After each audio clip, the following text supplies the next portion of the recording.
കാര്യം എന്താടാ? എടാ ഒന്നുമില്ല, ജമന്തിക്ക് ഒരു ജോലിയുടെ കാര്യത്തിനെ ആ ക്ലീറ്റോ പോയി ഒപ്പിച്ചോണ്ട് വന്നതാണ്. ഒരു MLA കത്ത് ഇന്ന് മന്ത്രിക്ക് കൊടുക്കാനുള്ള ഗസ്റ്റ് ഹൗസിൽ കൊണ്ടിട്ട് 6 മണിയാകുമ്പോൾ മന്ത്രി അവിടെ കൊണ്ടു കൊടുക്കാൻ പറഞ്ഞേക്കാ മന്ത്രിക്ക്. ഇത് ഞാൻ അവളെ 4:30 വിളിച്ചു നടത്താൻ പറഞ്ഞതാ.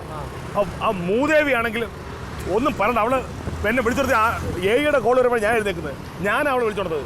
എടാ ഇതിപ്പോ മനഃപൂർവ്വമായിരിക്കും, അങ്ങനെ പറ്റിപ്പോയിണ്ടാവും. അതിനിങ്ങനെ വർത്താൻ പറഞ്ഞ അവളുടെ ജോലിയുടെ കാര്യത്തിനല്ലേ, അത്ര ഉത്തരവാദിത്തം നമുക്ക് വേണ്ടേ? നാശം പിടിക്കാനാണ് ഏത് നേരത്തെ എനിക്ക് തോന്നിയത് അവളെ ഒരു തല വെക്കാൻ. പിന്നെ ഏത് സമയം നീ അവളെ പൊന്തിച്ച് പറയാനാണല്ലോ, അപ്പൊ ഒരു ദിവസം കൊണ്ട് നാശം ചോദിക്കോ. പിന്നെ ഇത് സമയത്ത് കൊണ്ട് കൊടുത്തില്ലെങ്കിൽ അവസ്ഥ വെച്ചേക്കണേ. നീ അതിന് വർത്താൻ പറയണേ, നമ്മൾ പെട്ടെന്ന് അവിടെ എത്തിക്കാൻ നോക്കുക. നീ വേഗം പോ.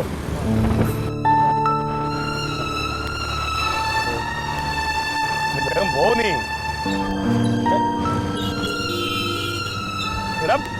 എന്താ കാണിക്കുന്നേ?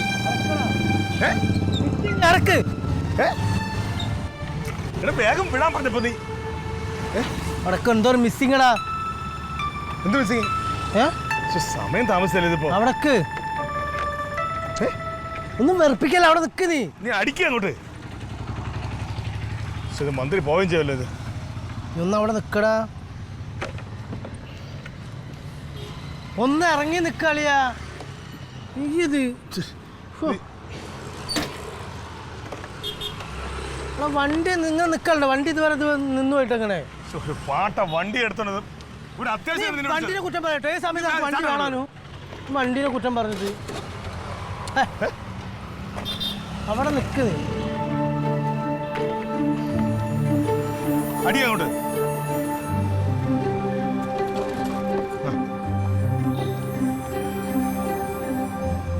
ഇതിലെ കിക്കറൊക്കെ എവിടെയാ സാധനം? എന്റെ അടുത്താ നിന്റെ എവിടെയാണ് കിക്കർ? സമയം നീ എന്തോ ഓട്ടോ വിളിച്ചു പോകാൻ ഇപ്പൊ സ്റ്റാർട്ട് ചെയ്തടാ. ഇതിപ്പോ സ്റ്റാർട്ട് ആവുന്നു.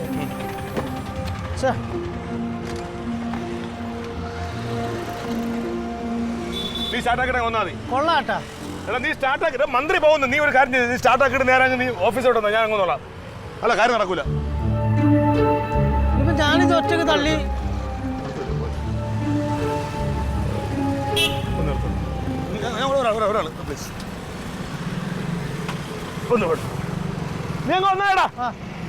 കൊള്ളാടാ. Thank you. നേരം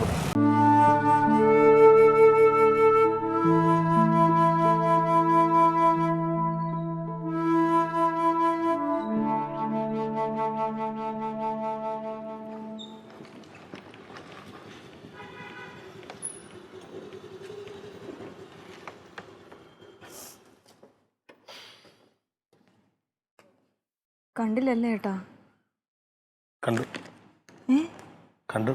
മന്ത്രിയെ കണ്ടോ? കത്ത് കൊടുത്തോ? കത്ത് കൊടുത്തു. അപ്പൊ വിളിച്ചെടുത്ത് പോയില്ലേ? അങ്ങോട്ട് ചെല്ലണമെന്ന് പറഞ്ഞു.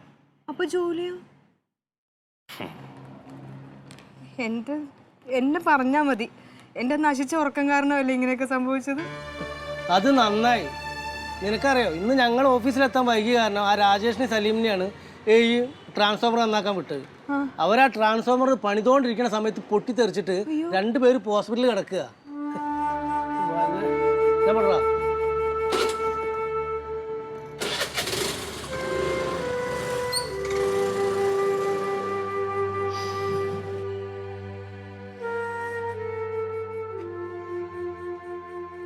രാവിലെ അങ്ങനെയൊക്കെ പറഞ്ഞ എനിക്ക് വിഷമായോ? സത്യം പറഞ്ഞാൽ താമസിച്ചപ്പോൾ ഞാൻ ആകെ അങ്ങ് ടെൻഷനായിപ്പോയി. കാരണം ഈ ഇരുന്നിരുന്ന് കിട്ടിയ ജോലിയല്ലേ. അപ്പോൾ അത് കൈവിട്ട് പോകുന്ന പേടിച്ചിട്ടാണ് ഞാൻ അന്നേരം അങ്ങ് ഭയങ്കരമായിട്ട് ദേഷ്യപ്പെട്ടത്. പിന്നെ ഇവിടെ നിന്നെ വഴക്കം പറഞ്ഞ് ഫാസിലിൻ്റെ വണ്ടി കയറി പോയല്ലോ. ഈ ഫാസിലിൻ്റെ വണ്ടി വഴിയിലായി, അത് വഴിയിലായിപ്പോയി. അവനെയും കുറേ വഴക്ക് പറഞ്ഞിട്ട് അവിടെ നിന്ന് പോയി. അപ്പോഴാണ് വേറൊരുത്തൻ്റെ വണ്ടി വന്നിട്ട് ഞാൻ അതിൽ ചാടി കയറി അങ്ങ് പോയി. അപ്പോൾ പോകുന്ന വഴിയിൽ ഞാൻ നിന്നെ ഫാസിലിലേക്ക് ഇങ്ങനെ വഴക്ക് പറഞ്ഞുകൊണ്ടിരിക്കുക. പക്ഷെ മറ്റേ ആൾ അവിടെ കൊണ്ട് എന്നെ വിട്ടു. പക്ഷെ ഗസ്റ്റ് ഹൗസിൽ ചെന്ന് ഞാനവിടെ ചെന്നപ്പോഴാണ് മന്ത്രി വന്നത്. കറക്റ്റ് സമയത്താണ് മന്ത്രി വന്നത്. അപ്പോൾ മന്ത്രി കാണാനും പറ്റി, ഇത് കൊടുക്കാനും പറ്റി. അപ്പോൾ അങ്ങ് സന്തോഷമായി. പക്ഷേ അപ്പോഴേക്കും എനിക്ക് ആകെ പേടിയായിപ്പോൾ. കാരണം ഈ വിളിക്കെടുത്ത് പോകാൻ പറ്റില്ലെങ്കിൽ മണ്ണന്തല പോയില്ല ആകെ പ്രശ്നമായി പോകുമല്ലോ. പക്ഷെ അപ്പോൾ അവിടുത്തെ എൻ്റെ അടുത്ത് ഓഫീസിൽ വിളിച്ച് പറഞ്ഞു അങ്ങോട്ട് പോകണ്ട, ഇങ്ങനെ ഒരു അപകടം പറ്റിയെന്ന കാര്യം പറഞ്ഞു. സത്യം പറഞ്ഞ അപ്പോൾ ഒരുപാട് സന്തോഷം തോന്നി നീ എന്നെ താമസിച്ച് വിളിച്ചത്. ചില നേരങ്ങളിൽ ചില കാര്യങ്ങൾ നടക്കുമ്പോൾ നമുക്ക് ദേഷ്യവും സങ്കടമൊക്കെ തോന്നും. പക്ഷെ പിന്നീട് അത് ഭയങ്കര രസകരമായിട്ട് തോന്നും, സന്തോഷം തോന്നും. അതിലൊന്നാണ് ഇപ്പം സംഭവിച്ചത്. എന്തായാലും താമസിച്ച് വിളിച്ച് എൻ്റെ ജീവൻ രക്ഷിച്ച്. എന്നായിരുന്നു അതിന് ശീലമാക്കണ്ട കേട്ടാ.